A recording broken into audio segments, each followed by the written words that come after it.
Okay, welcome once more. Today we're going to talk about how to create an email account.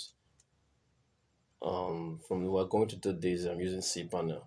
So once you have a hosting account on Namecheap, you log in, and once you're logged in, you get this interface. So all you have to do is just come here, click on this hosting list. Once you click on the hosting list, it takes you to an interface. Okay, here I just have this here, this host. So now you go to this button that says go to cPanel. Click the button.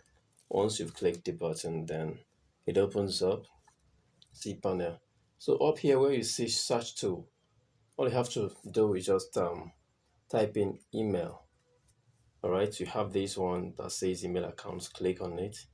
Once you've clicked on it, you get this. I just have this two emails here. These are professional emails. Okay, so click on this create. Once you click on create, come here.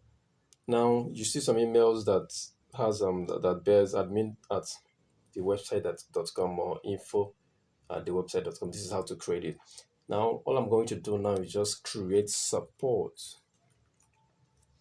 Now you set your password. You can generate a password here, okay, or you can type in your own password. Let me generate from here. I think I like this, but I need to take out these special characters. At times they complicate things when you want to link them up.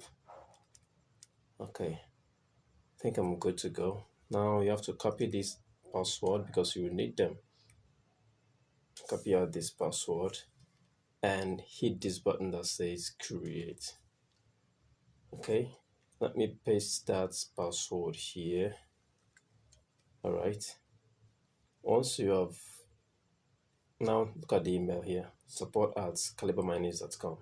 All right, this is how to create a professional email account that comes with your web address name.